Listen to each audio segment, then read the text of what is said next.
Muy bien. Vamos a comenzar la clase con una pregunta. Traje acá algo para ustedes. ¿Qué error le ven a esa postal? Tiene un error. ¿Cuál es el error? Vamos a demostrar algo con esta prueba. Los que están mirándolo por internet también. ¿Cuál es el error que tiene? ¿No se dan cuenta? No. A ver si los ayudo un poco más. Buscamos acá. Vamos a buscar algo en internet. Vamos a abandonar esto y vamos a buscar algo en internet. Vamos a buscar. A ver si tengo acá un navegador.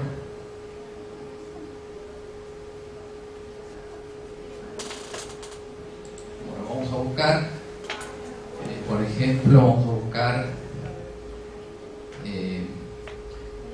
tarjetas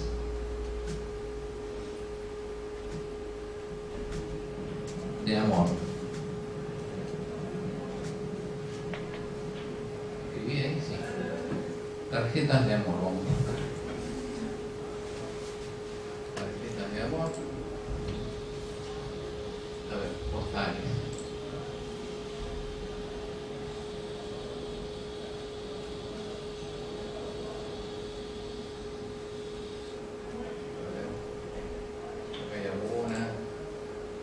Hay muchas. Pueden buscar ustedes también. A ver esta postal, que tal está linda. Está linda. Pero todos tienen un error. ¿Qué error tienen? Ahí. Tienen un error. Cualquiera que agarren en internet, así yo busqué cualquiera, hay un error. ¿No saben cuál es el error? Ahí está. Bueno, no se dan cuenta, lo cual significa que mi teoría es correcta, la ciencia avanza muy lentamente. Ustedes no se dan cuenta de un error que es muy obvio. Volvemos a la presentación y enseguida se van a dar cuenta. En esta postal habla del amor, habla de un sentimiento. Y lo localiza el sentimiento ¿dónde? En el corazón. Los sentimientos no están en el corazón, están en el cerebro, en el tejido nervioso, que es el tema de hoy. ¿Por qué la gente sigue diciendo te quiero y pone un corazón? ¿No les parece raro? Canciones de amor, todas hablan del corazón, que mi corazón late por ti. No, el corazón late por el automatismo del marcapaso del nódulo sinusal, no late por vos ni por... Olvidate, no era así. ¿Por qué sigue siendo siempre canciones de amor del corazón? ¿Saben por qué? ¿No? Hablen si quieren, no hay problema. Bueno, les voy a explicar la clase para explicarles eso. Después el resto no importa. La historia, para entender eso, comienza en el siglo V a.C., donde este filósofo griego Almedón de Crotona, haciendo disecciones en animales vivos, vivisecciones. En esa época no se estudiaban los animales muertos sino vivos. Disecaba animales vivos y él vio que el corazón y el cerebro eran los únicos que estaban conectados con todo el cuerpo. Entonces le pareció que eran los órganos más importantes. Ya desde hace 2500 años se pensaba que el corazón y el cerebro son los dos órganos más importantes. El resto no tenían mucha importancia. Desde eso hasta el día de hoy, o sea, pasaron 2500 años y siguen peleados el corazón y el cerebro a ver quién es el más importante. Para ustedes el más importante sigue siendo el corazón. Tiene los sentimientos, las emociones. Hipócrates, que ustedes conocen, el padre de la medicina, se dio cuenta que los golpes en la cabeza producían movimientos que hoy diríamos que son epilepsia. Entonces ahí empezó a pensar que el cerebro tenía alguna relación con el movimiento, pero no llegó mucho más que eso. Aristóteles es el que dijo que el corazón es el más importante. El cerebro no le dio mucha importancia, dijo que era el corazón, porque claro, veían que el corazón se conecta por los vasos sanguíneos con todos los órganos, entonces debe ser el más importante, y dijo que ahí el corazón estaba el pensamiento, las imágenes, la memoria, la motivación, y de ahí, de Aristóteles, viene la idea de que los sentimientos están en el corazón. Lo curioso es que esto fue 380 años antes de Cristo. ¿Cómo es que seguimos pensando lo mismo?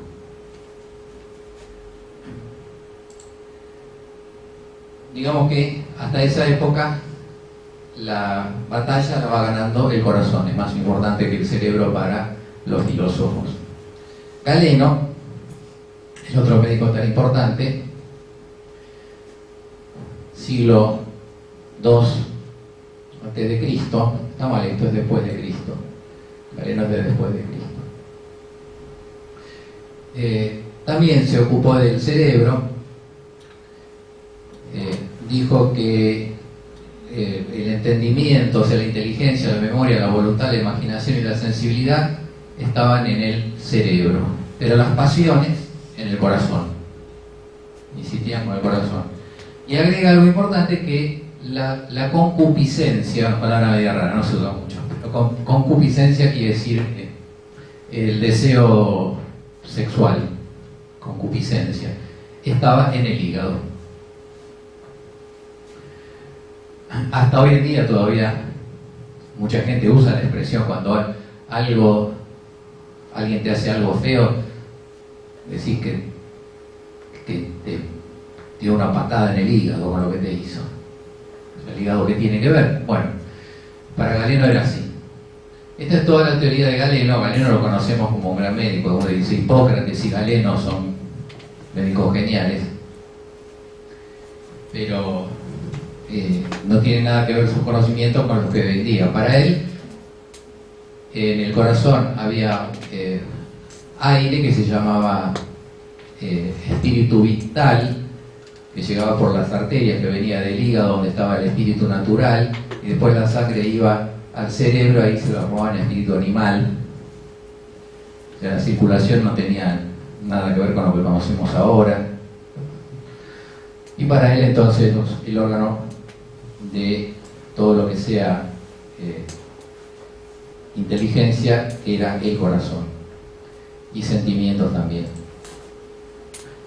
Y tenía un modelo hidráulico, por lo cual los fluidos se mezclaban con el aire y después iban a cada órgano y ahí rellenaban las cavidades. Llamaba la atención las cavidades ventriculares, un dibujo de aquella época, los ventrículos que tenían líquido y que pensaba que todo eso estaba conectado. Bueno, en fin. Besalio fue el primero que descubrió la anatomía del cerebro, pero recién en el año 1514. O sea, ya tenemos desde 200 o 300 años antes de Cristo hasta el año 1500 y se sigue pensando que los sentimientos están en el corazón.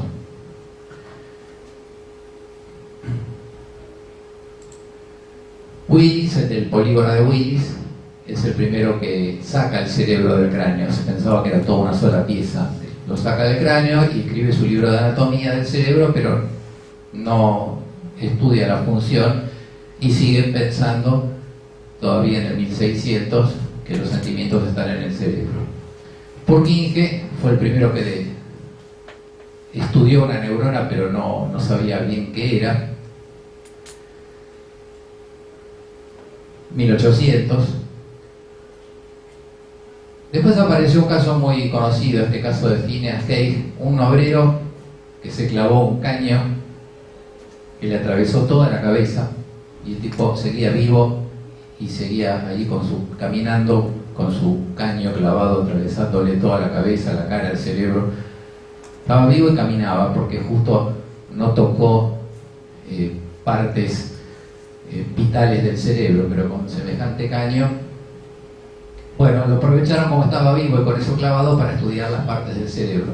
De ahí en más se empezó a estudiar el cerebro a través de los enfermos, de los pacientes que tenían alguna patología, para tratar de relacionarlo con el sistema nervioso, a ver si había alguna relación entre una parálisis, por ejemplo, qué lugar del cerebro puede ser que está afectado. Esto lo estudió mucho Broca con su paciente Legorne, Monsieur Legorne, un hemipléjico y mudo que él aprovechaba para estudiar en vivo. Le iba operando y perforando partes del cerebro para ver si lo hacía hablar, ¿no? O lo hacía caminar. Era bastante cruel la medicina, bastante no, muy cruel en esa época. Golgi, que lo conocen por el aparato de Golgi, pero fue más famoso por esto, porque Golgi ganó el premio Nobel, pero no por el aparato de Golgi. Ganó el premio Nobel por su estudio del tejido nervioso. Empiezan a estudiar, ya ahí apareció el microscopio, entonces empieza a estudiar con el microscopio el sistema nervioso y se ve que hay células, como en todos lados, y Golgi fue uno de los primeros en teñir el tejido nervioso para estudiar. Inventó la tinción de nitrato de plata de Golgi, que se usa hasta hoy en día. Pero el más importante fue don Santiago Ramón y Cajal, ya siglo XX, 1900, más de 1900. Ganó el premio Nobel en 1906 porque descubre las neuronas. Ahí sí, descubre las neuronas a través de una tinción diferente a la que usaba Golgi. Golgi usaba plata y Ramón y Cajal decidió usar oro, y con el oro se vieron bien las neuronas, una técnica que se llama sublimado cloruro de oro de Cajal, que es lo que se sigue usando hoy en día. Gana el premio Nobel por descubrir las neuronas. Y ya estamos en el siglo XX, pero los sentimientos, la gente seguía pensando en el cerebro, y la ciencia tampoco descubría nada de eso. Este es Ramón y Cajal.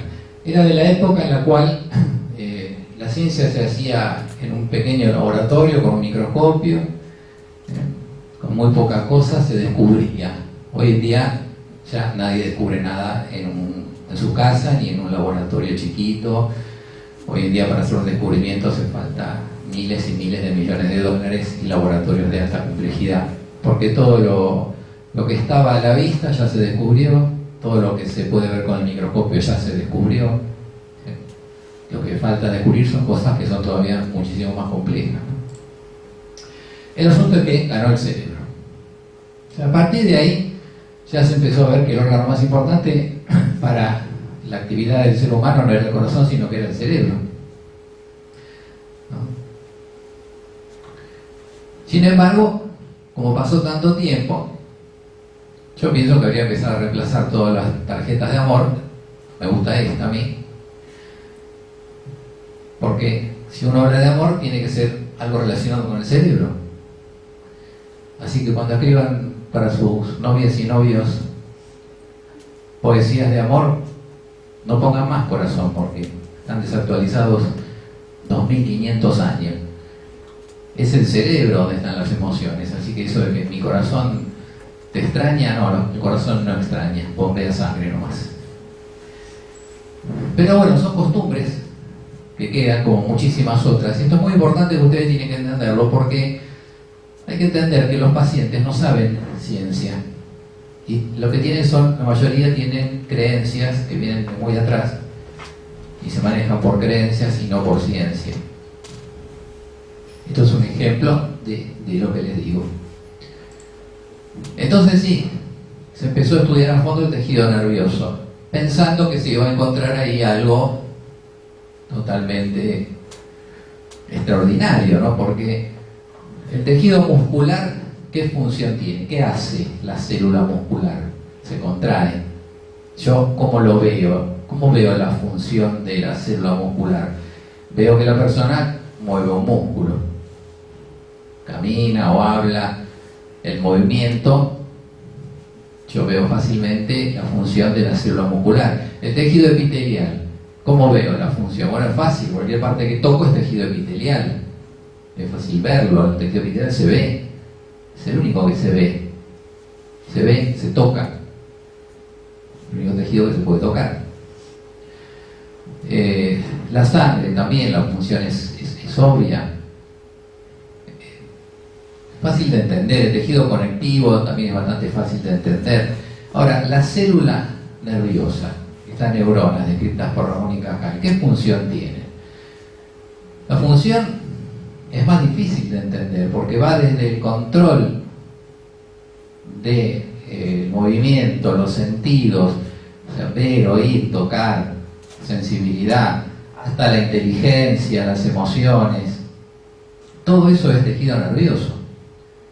Es mucho más difícil de estudiar y de ver. O sea, ¿qué prueba tengo de que el amor está en el cerebro? Es difícil que la gente lo entienda.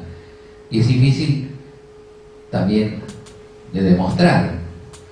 Cuando se empieza a estudiar el tejido nervioso, a través de estas técnicas de Ramón y Cajal, premio Nobel compartido con Camillo Golgi, los dos tuvieron el premio Nobel, ahí se esperaba encontrar la solución de este problema tan complejo. El espíritu, ¿dónde está? El alma, ¿dónde está? ¿Está en el cerebro? ¿En qué parte está? Esas son discusiones también muy complejas. Entonces se esperaba con estas técnicas de microscopía encontrar respuesta a todo eso y encontrarse con unas células nerviosas que serían algo muy, muy extraordinario, ¿no? Una célula que es la que piensa, que es la que memoriza, que es la que quiere, que es la que odia. Tiene que ser una célula muy extraña. Bueno, el tejido nervioso está compuesto entonces por las neuronas. Recuerden, terminación ONA, quiere decir unidad. ON quiere decir unidad. Puede ser ONA, por ejemplo, neurona, o se podría decir neurón. No está mal. Nefrona, nefroriñón, ona, unidad. Es la unidad del riñón. También se puede decir nefrón. Acuérdense que muchas veces las preguntas se contestan sin saber histología, se contestan sabiendo idioma médico, prefijos y sufijos en griego y latín. La clase anterior les dije que busquen en el Google diccionario de prefijos médicos en griego y latín. Hay un montón en internet, porque ustedes lo tienen que saber. Porque si yo les pregunto cuál es la unidad histológica del riñón y ustedes no se acuerdan, me la inventan en el momento. Unidad ON, termina. Riñón, nefro. ¿Cómo se llama? Nefrón. Muy bien. La unidad de tejido nervioso, neurón o neurona. Unidad también se dice mero, terminación mero quiere decir unidad también. Entonces, unidad del tejido muscular, sarcómero. Mero quiere decir unidad. Sarco quiere decir músculo. Tejido nervioso está formado por las neuronas, la vedette de los últimos 100 años, de Ramón y Cajal hasta hace unos años atrás, era la vedette, lo más importante, todos los estudios sobre las neuronas. Pero las neuronas están sostenidas, o rodeadas, más que sostenidas, rodeadas por células que se llaman neuroglía, o directamente glía, que son la vedette actualmente, porque resulta que la neuroglía se pensaba que eran células que solamente sostienen a las neuronas en su lugar y también le suministran los nutrientes, pero se descubrió que en los últimos años que la neuroglía tiene infinidad de funciones muy complicadas y parecería que son tanto o más importantes que las neuronas. Hasta se dice, inclusive, hay algunas demostraciones de que la inteligencia no es por la cantidad de neuronas o de conexiones neuronales, sino por la cantidad de células de sostén que tengan las neuronas. Así que las neuronas son, en este momento, objeto de mucha investigación. Yendo a la parte histológica, entonces, y para poder estudiar esas células tan extrañas, donde están desde los sentimientos hasta la sensibilidad y hasta la visión y la audición, etc., el tejido nervioso lo dividimos en neuronas, células de la neuroglía o células gliales, y también una matriz, como en todo tejido, una sustancia intercelular o extracelular, que no es mucha. Las células de la neuroglía se dividen en macroglía y microglía. Macro quiere decir grande, micro chico. Obviamente las células de la microglía son más chicas que las de la macroglía, por eso el nombre, por el tamaño. Las de la macroglía, hay células de la macroglía, células de sostén del tejido nervioso de distintos tipos, las células de Schwann que están en el sistema nervioso periférico, los astrocitos, los oligodendrocitos en el sistema nervioso central, y la microglía son los microgliocitos que están en el sistema nervioso central también. Esta es la clasificación. Recuerden también, y aprovecho para que sepan la forma en que hay que organizar una exposición, o sea, un examen oral. ¿Cómo se da un examen oral? A veces pasa, todo el tiempo nos pasa, que le hacemos al alumno una pregunta que a nosotros lo queremos ayudar a ese alumno, lo queremos ayudar. Entonces le preguntamos lo que nos parece la forma más fácil de ayudarlo. Le decimos, háblame de algo, háblame de lo que vos quieras. Eso es porque lo queremos ayudar. Y resulta que el alumno no logra hablar bien de un tema. Aprovecho para darles este consejo para exámenes orales que se acercan. Tengan siempre un tema muy bien preparado, perfecto, súper memorizado, por si el profesor le dice, a ver, háblame de qué te gustaría hablar. Y ustedes se hacen como que no sé, podría ser, no sé, tejido nervioso, y se lo dan de memoria, súper perfecto. Entonces el profesor por ahí ya los deja ir con un 10, ya está, terminó, muy bien. Pero me pasa todo el tiempo que tomo examen y le digo, ven, háblame de lo que quieras, así te va bien. No logra hablarme de nada. No sé, me tomó por sorpresa, yo pensé que me iba a preguntar algo. Y no logra hilvanar un tema. Hagan eso, un tema súper bien preparado. La clase pasada explicaba que los profesores definimos el examen en el primer minuto. Con el primer minuto de lo que habla el alumno ya sabemos si ese alumno va a aprobar o no. Cuando yo digo preparen bien un tema, no quiere decir que se sepan todo el libro. Quiere decir que puedan hablar 5 minutos de corrido, sin equivocarse. 5 minutos. Prueben a hablar 5 minutos del tejido epitelial. Pongan el reloj y díganme cuánto entra en 5 minutos. Un montón. Es una barbaridad, 5 minutos. También le explicaban en clases anteriores, es importante también tener ese concepto, esa idea. Hay que saber de cada tema 5 minutos perfectos. Cuestión de que me toma cualquier tema y yo le digo esos 5 minutos y seguramente no me pregunta nada más. O por ahí me pregunta otro tema y también le digo los 5 minutos que sabía. 5 minutos. El primer parcial son 10 temas, me parece. 5 minutos de cada tema. Eso es todo lo que tienen que saber para sacarse un 10. En el caso de los tejidos, la forma de explicar el tema de cualquier tejido siempre es primero la definición, segundo la clasificación. Esta es la clasificación. Tercero, hay que decir cuáles son los tipos, las variantes de ese tejido. En el tejido epitelial, los tipos, cómo se clasifican. O sea, primero definición, después clasificación, simples, estratificados, después variantes que puede haber, después descripción de los tejidos. Y eso es todo, no hay mucho más que saber. En el caso del tejido nervioso, arrancan con una pequeña introducción de 10 segundos, después la clasificación que es esta, y después sí empezamos a hablar de las neuronas. Siempre decimos, bueno, la célula más importante del tejido nervioso. Hoy ya no digan que es la más importante. Ya va a quedar bien, mejor decir que ya ustedes saben que la neuroglía se está descubriendo que es tan importante como las neuronas. Bueno, con respecto a las neuronas, entonces,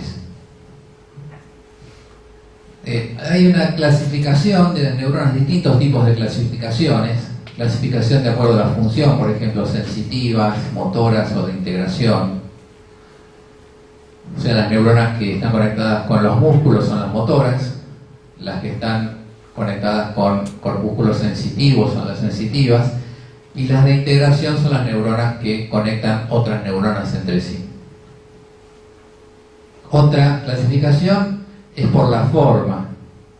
Cuando se vio el tejido nervioso, se vio que había tantos tipos de neuronas distintas que era muy difícil clasificarlas. Entonces van a encontrarse en los libros muchas clasificaciones de las neuronas. Digan la clasificación que quieran en el examen, pero lleven el libro al examen. Así cuando el profesor le dice, no, está mal, usted dice, no, mire, acá está el libro de Gardner, o el de Ross, o el de Genes, o el que sea. Acá está el libro, ve que dice lo que yo digo. Bueno, ahora que vaya usted y discútale a Ross. No tengo nada que ver. Y es así, vayan con el libro al examen. Entonces, el examen, cuando el profesor dice está mal, yo dije que era otra cosa, usted dice no, yo estudié por el libro de Ross y dice eso. Hágalo, no tengan miedo, porque está bien, ganan la discusión.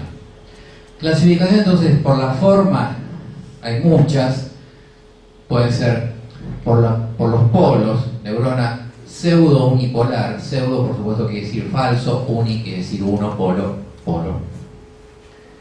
Tiene un polo falso. ¿Por qué un polo falso? Porque de ese polo salen dos prolongaciones, el axón y la dendrita. Es un solo polo, pero son dos prolongaciones. O sea, es falso, pseudo unipolar.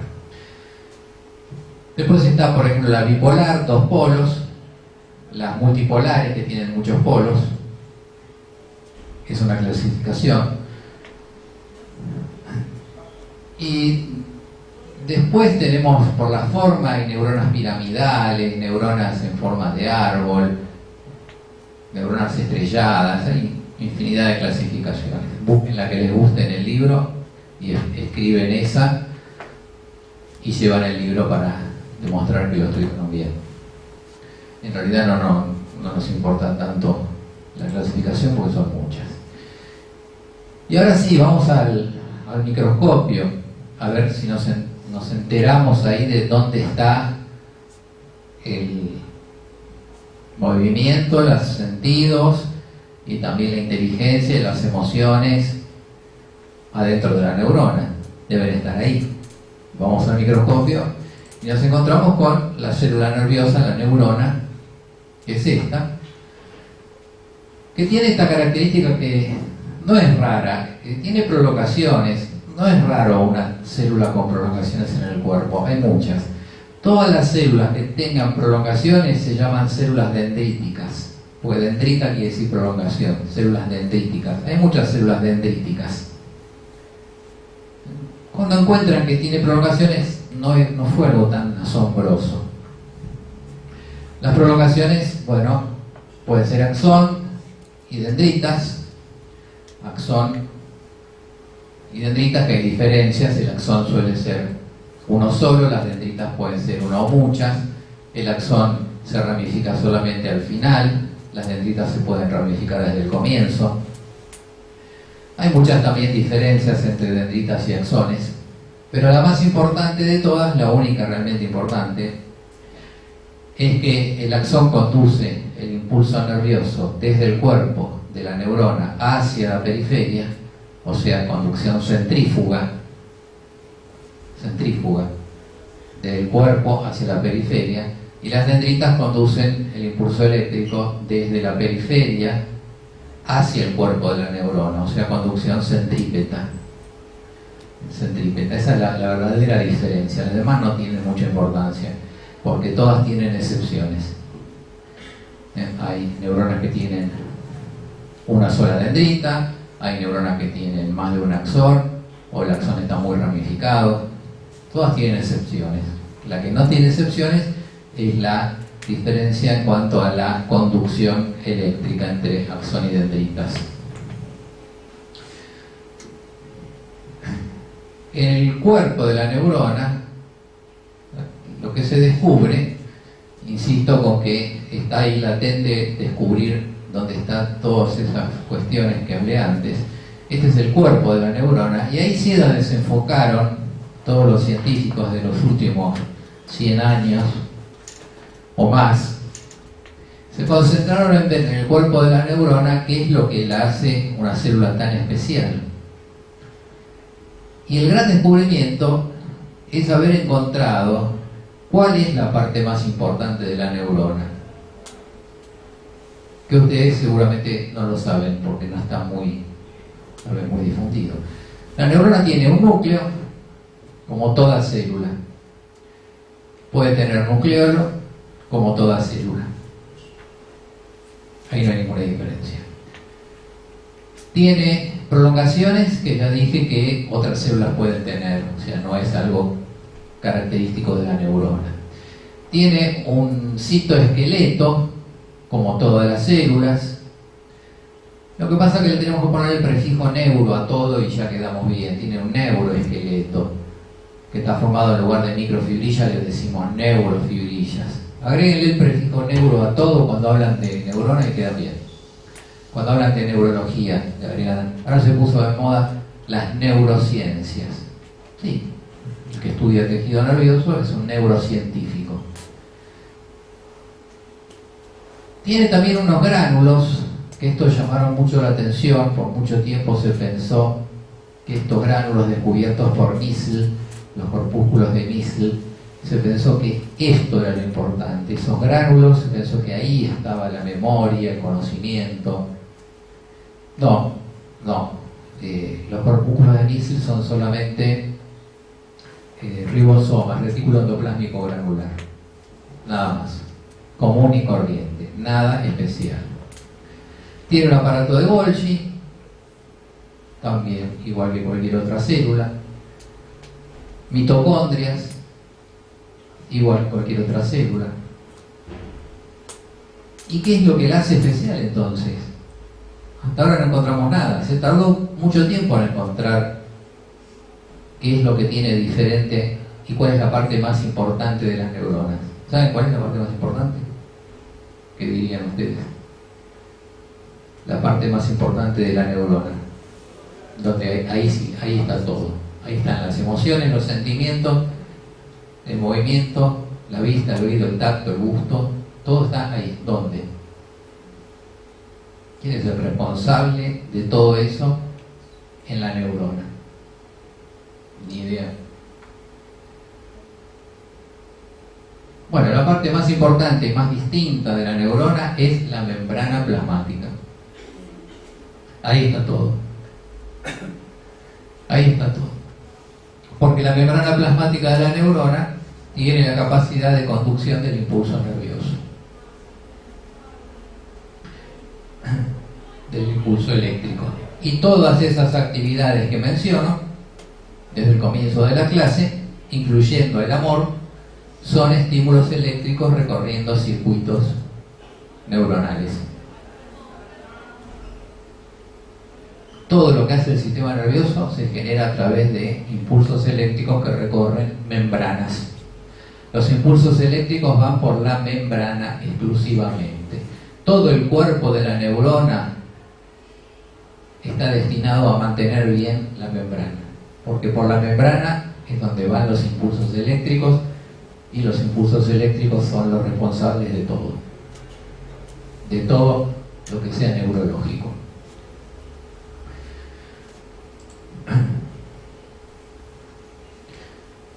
Nuevamente tenemos acá la neurona. Acá vemos que es una neurona multipolar con un axón largo ramificado al final.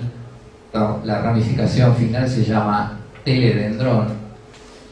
Tele quiere decir lejos. Por ejemplo, televisión, ver desde lejos. Esto se llama teledendrón. Dendro, ramificación, dije antes, prolongaciones. Entonces, la pregunta, ¿cómo se llama la ramificación que está lejos en el axón? Piensan, pero piénsenlo en latín. Lejos, tele. Ramificaciones dendrita. Teledendrita podrían decir. Se llama teledendrón. Terminación ON, unidad. Porque hay un solo teledendrón. Vemos que los cuerpos de las neuronas están siempre en el sistema nervioso central. Los axones y las dendritas pueden estar en el sistema nervioso central o en el periférico. También vemos acá que el axón está recubierto por una vaina, que es la vaina de mielina, tan conocida y tan mencionada porque también es motivo de estudio debido a que hay un montón de enfermedades que se llaman enfermedades desmielinizantes, porque la enfermedad se caracteriza porque se pierde la mielina y deja de funcionar las neuronas, ¿no? Hay varias muy conocidas. La esclerosis lateral amiotrófica, que es una, que se pierde, se va perdiendo la mielina y no tiene ninguna solución hasta que el paciente muere, y otra, la esclerosis múltiple, que es mucho más lento y el paciente puede vivir muchos años. Bueno, acá tenemos alguna neurona, vamos a ir viendo algunos ejemplos. A ver, acá tenemos neuronas. Las neuronas en los preparados citológicos con técnicas de rutina se ve muy poco, así que van a verlas teñidas con distintos colorantes. Acá tenemos una neurona que es multipolar, acá hay una neurona que también se le ve muy bien los gránulos de Nissl, este es el núcleo, nucleolo, corpúsculos de Nissl. Por eso esa neurona tiene un aspecto de piel de tigre, neurona atigrada. Hay muchísimas formas, pero digamos que lo que llama la atención siempre son las prolongaciones. Acá nuevamente, neuronas multipolares con corpúsculos de Nissl. Todo esto es la neurona, este es el comienzo de la prolongación. No se ven las prolongaciones. Es muy difícil ver con la misma técnica de coloración la neurona y las prolongaciones. Se tardó mucho en darse cuenta que la neurona tenía prolongaciones, porque ese fue el gran acierto de Golgi, de Ramón y Cajal. Ven que no se ve acá. Esta es la neurona, el cuerpo, y estas son todas prolongaciones, pero no se ve la conexión entre el cuerpo y las prolongaciones. Todas estas prolongaciones de neuronas, acá debe haber axones, dendritas, acá vemos todas estas prolongaciones, axones, dendritas, células de la neuroglía, que son todas estas. Todo eso se llama neuropilo. Esto es una mezcla de cosas que no podemos saber qué hay ahí. Mezclas de axones, dendritas y células de la neuroglía, se llama neuropilo. ¿A qué neurona pertenece este axón? No lo sabemos.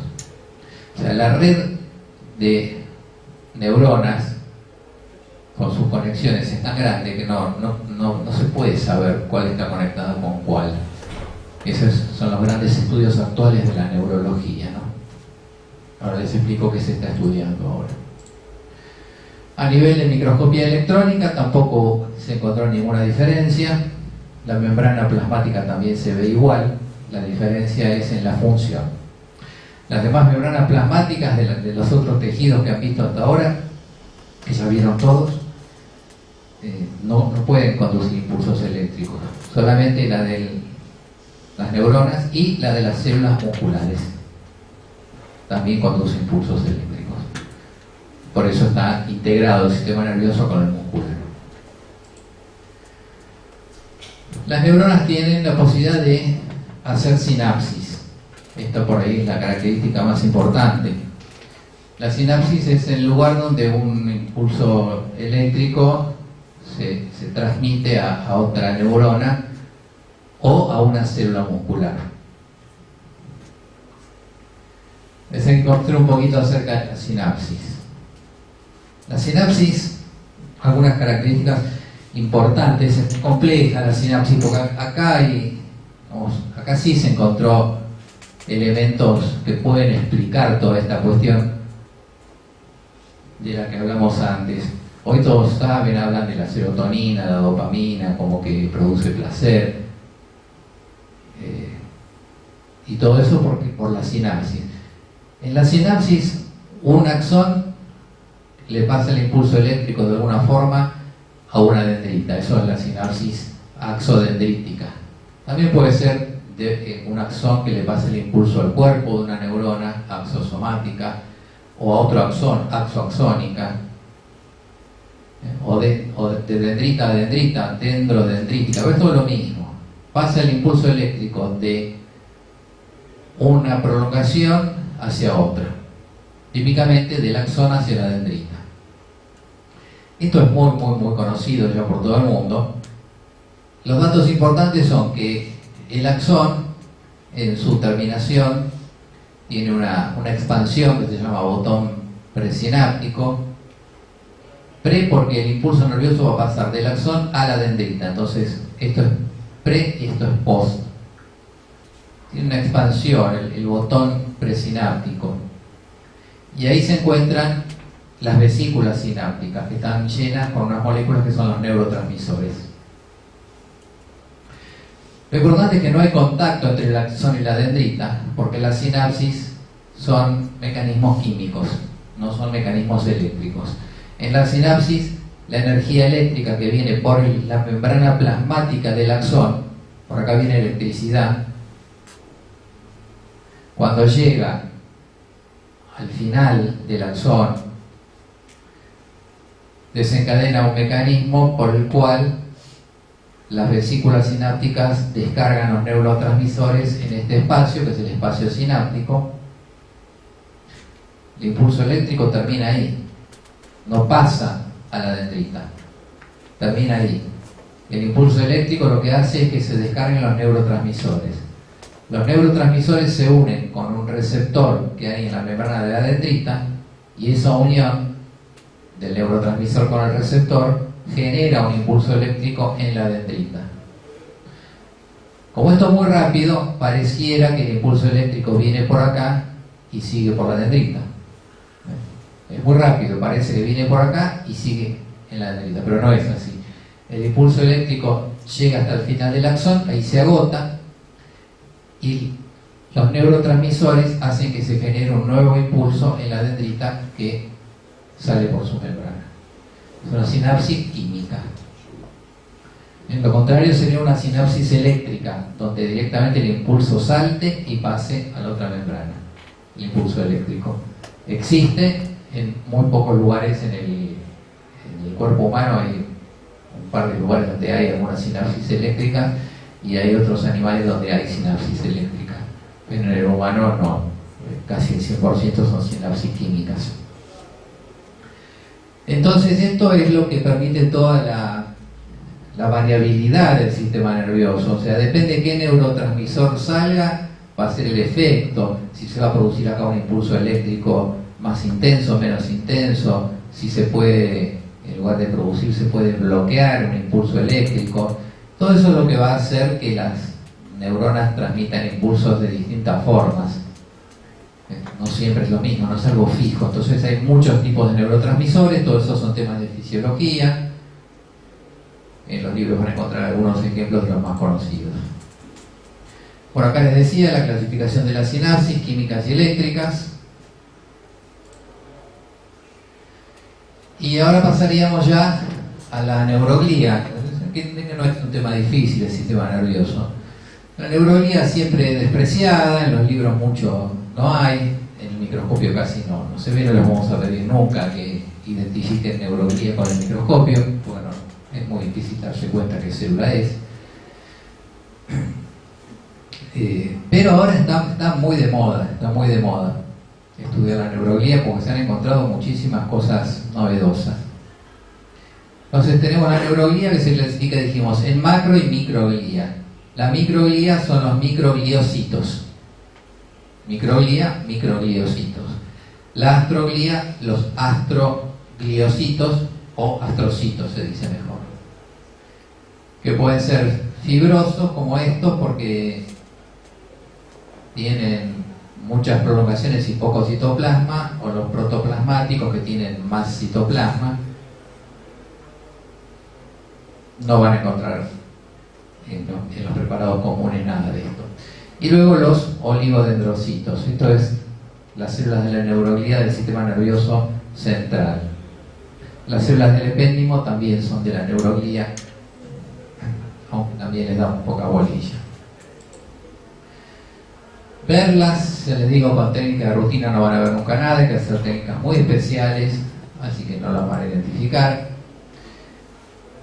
Lo que hay que saber de esto es la función de cada uno.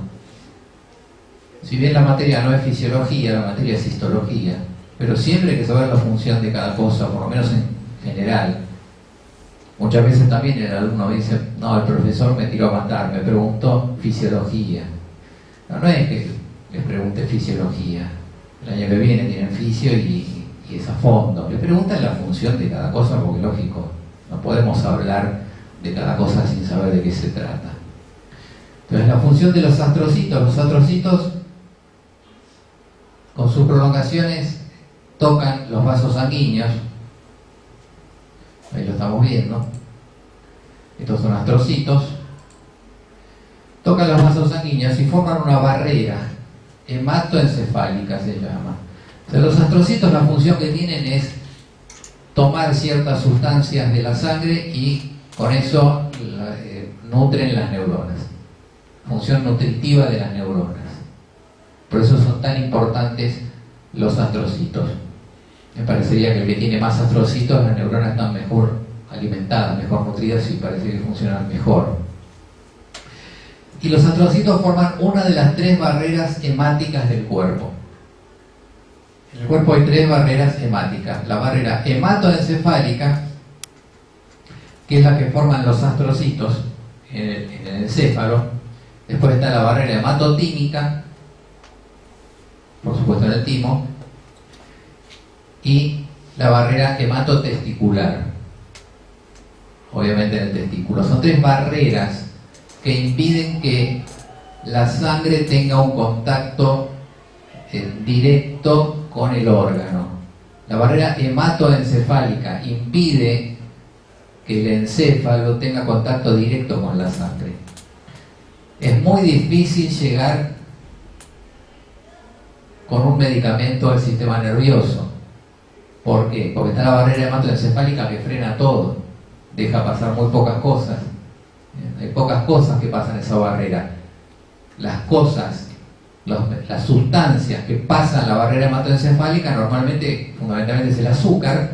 Las neuronas se alimentan fundamentalmente con hidratos de carbono, por supuesto el oxígeno, pero después hay pocas moléculas que pasan esta barrera hematoencefálica. Cuando se identifica alguna que pasa la barrera hematoencefálica, enseguida se pone de moda. Por ejemplo, el alcohol. El alcohol pasa la barrera hematoencefálica y nos produce embriaguez o emborrachamiento. Está de moda hace siglos, ¿no?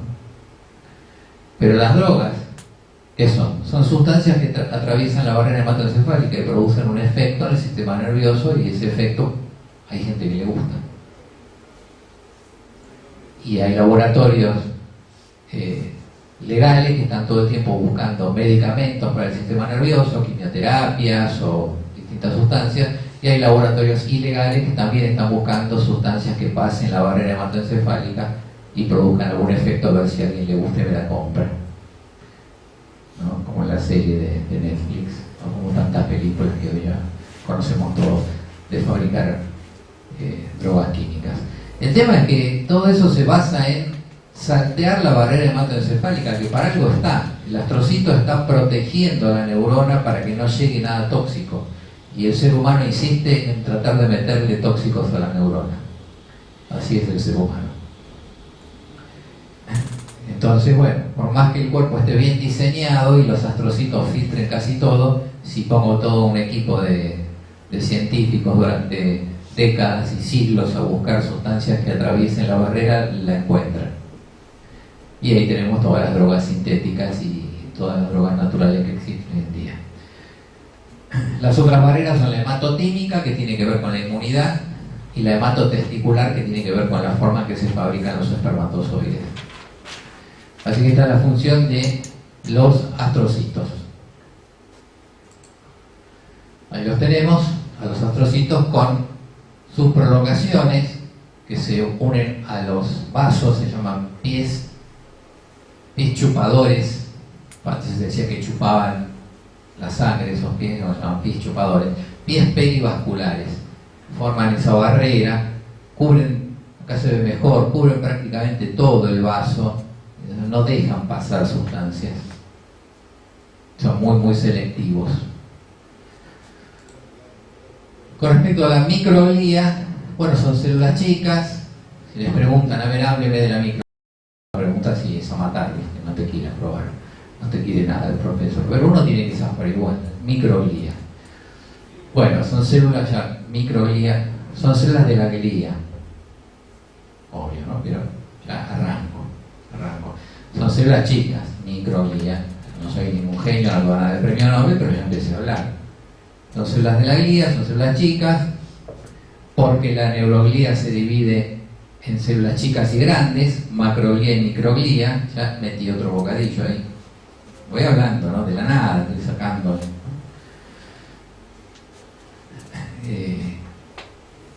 ¿Y qué más te puedo decir? La función, eso me van a pedir. La función de la microglía, sí. La microglía son células fagocíticas. Son los macrófagos del sistema nervioso. Son los macrófagos del sistema nervioso. Entonces con eso ya salí de la pregunta que me hizo, hábleme de la microglía, es complicada. Y de paso ya le menciono las otras células de la neuroglía y bueno, algo hablé.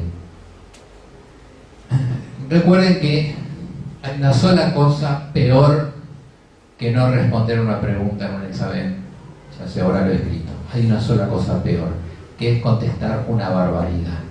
Algo que le haga decir al profesor que se agarre de los pelos y diga yo este no lo apruebo. Por dentro uno dice yo este no lo apruebo ni loco con lo que me dijo. Entonces, mejor el silencio. Cuando les preguntan y no saben, mejor nada, no digo nada. Porque si largan un disparate, va a ir en contra. Pero a veces nos dicen cosas que realmente uno piensa que el alumno no tiene sentido común. No tiene sentido común. Entonces mejor es no decir nada. Uno puede pensar, bueno, no estudió. Muy bien. ¿Qué nos quedaría ver?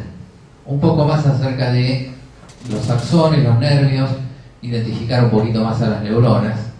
Con respecto a los axones, bueno, el axón sí es muy interesante. El axón es una prolongación también que se ha estudiado mucho. Está recubierto por la vaina de mielina, muy estudiada por esta serie de enfermedades. En la vaina de mielina la forman en el sistema nervioso central los oligodendrocitos. A ver, alumno, dígame una característica del oligodendrocito. Y también, a matar, ¿quién estudia las células de la glía? Ya vemos que no las estudian. Y que es poco lo que uno puede hablar. Pero siempre contestar algo bien, aunque sea poquitito, me va a salvar. Y siempre me va a salvar el conocimiento del idioma médico. Oligo, ¿qué quiere decir? Estamos con problema. No, oligo quiere decir poco. Por ejemplo, oligofrénico. Freno quiere decir mente. Tiene poca mente el oligofrénico. Oligo. Dendro quiere decir prolongación. Bueno, ¿qué característica tiene el oligodendrocito? Y tiene pocas prolongaciones. Bien. ¿Sabe? Es la característica, una de las más importantes a nivel histológico. La otra que hay que decir es que forma la mielina en el sistema nervioso central. Mientras que en el periférico la mielina la forman las células de Schwann. La mielina está formada por una capa discontinua separada por unos espacios que se llaman nodos de Ranvier. No es una capa continua como un cable de electricidad, sino que es una capa discontinua. Hay partes que está el cable cubierto por el plástico y hay partes donde se ve el alambre de cobre adentro. O sea, es discontinua el cable. Si usáramos esto en las instalaciones eléctricas estaría todo en cortocircuito. El cable eléctrico tiene que estar todo cubierto en la casa, ¿no? En el sistema nervioso no, está cubierto solamente en partes y separado por los nódulos de Ranvier. Porque eso sirve para dos cosas. Primero, evita los cortocircuitos entre las neuronas, pero a su vez el impulso eléctrico salta de nódulo en Ranvier en nódulo y va mucho más rápido. Se llama conducción saltatoria eso. Va saltando el impulso eléctrico, va mucho más rápido que si fuera sin nódulos de Ranvier o nodos de Ranvier. Con respecto a la mielina, ¿qué es la mielina?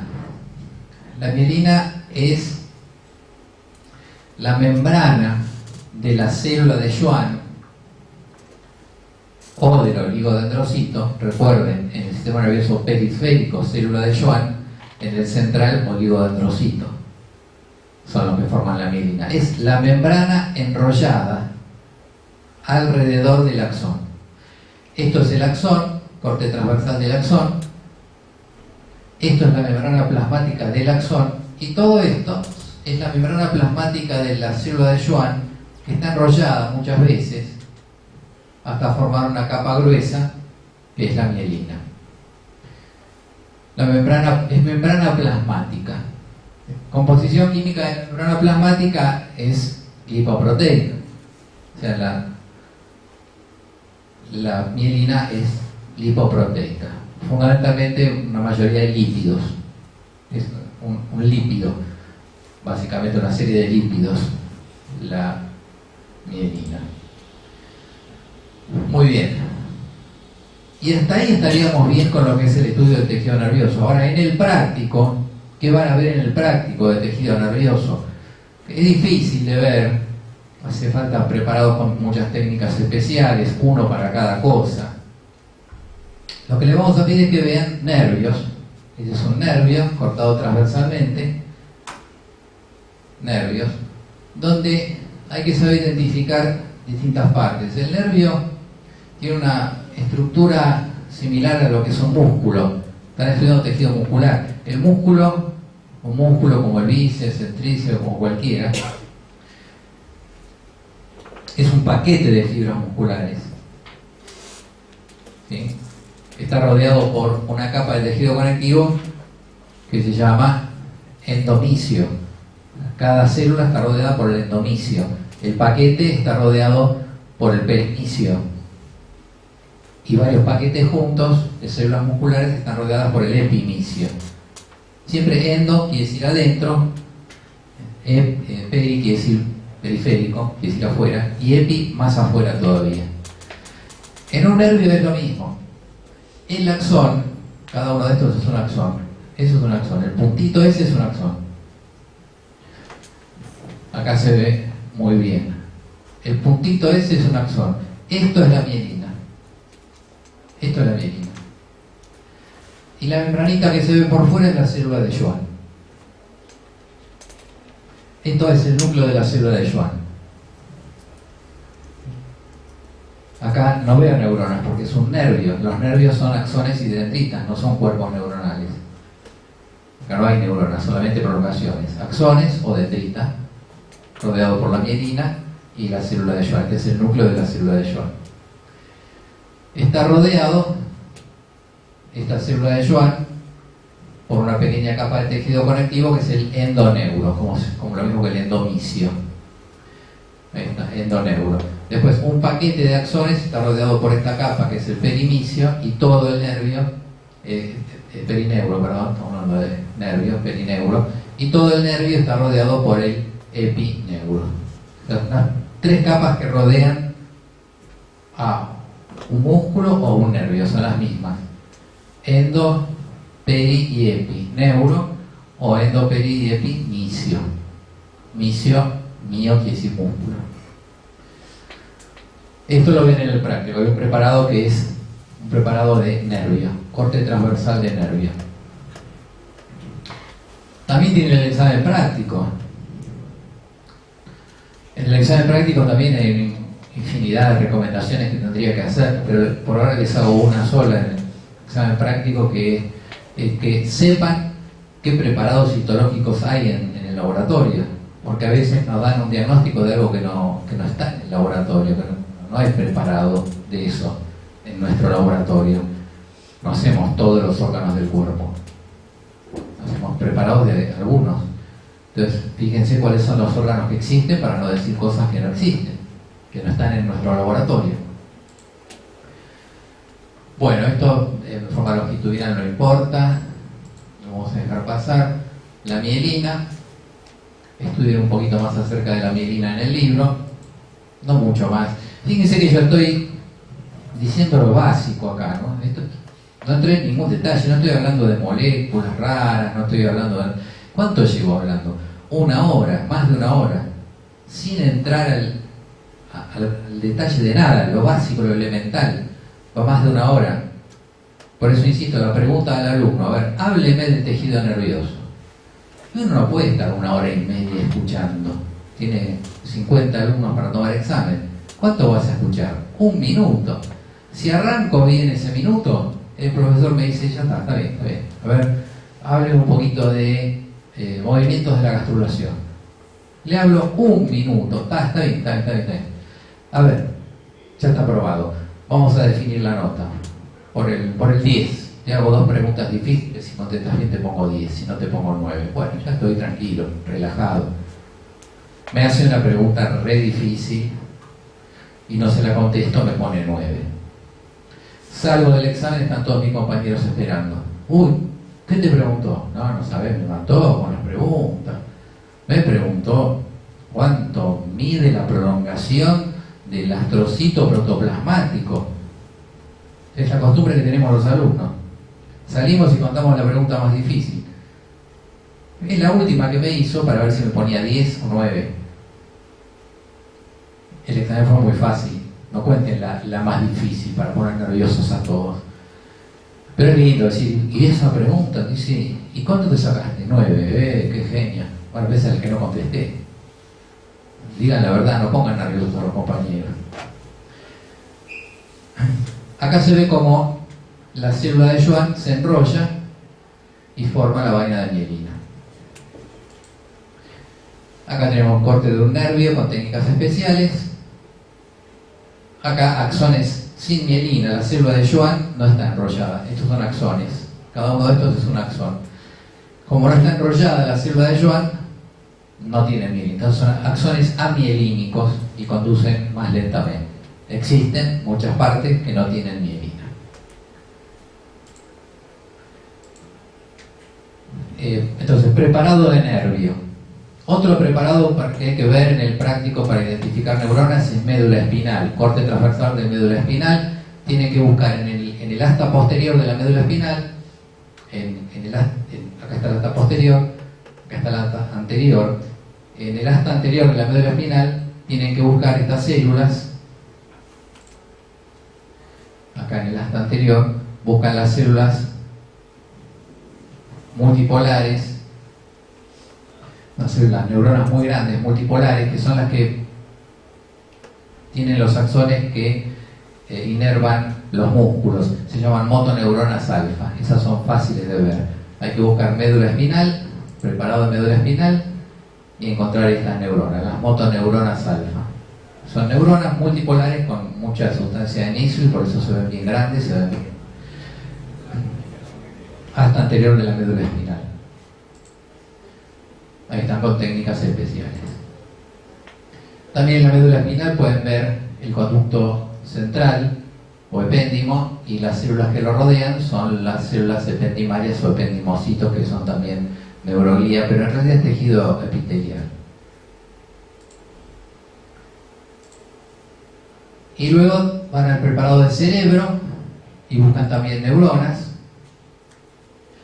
Van a encontrar el cerebro tiene una serie de capas, que no importa ahora, van a estudiarlas más adelante. Lo que hay que buscar es la corteza cerebral, que es sustancia gris. Hay que buscar estas neuronas, que son las neuronas piramidales gigantes de Best.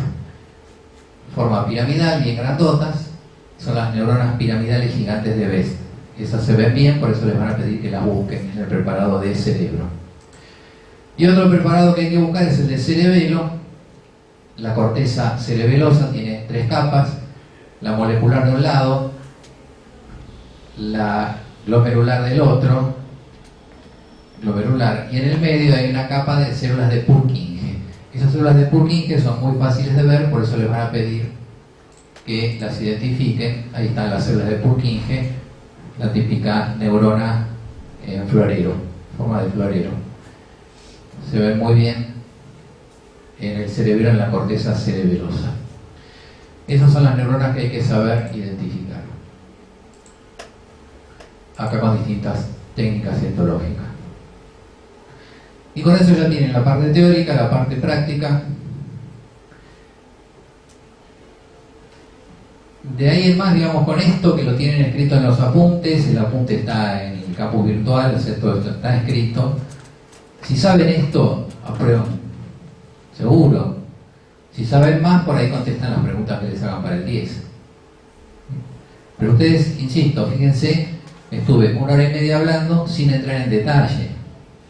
Es lo que ustedes tienen que hacer para los exámenes. Poder hablar 5 minutos, rápido, bien, de memoria, sin dudarlo, sin equivocarse, de cada tema, de histo, dentro y de genética. Y después vienen atrás los detalles, que son los que hacen falta para sacar una nota más alta. Bueno.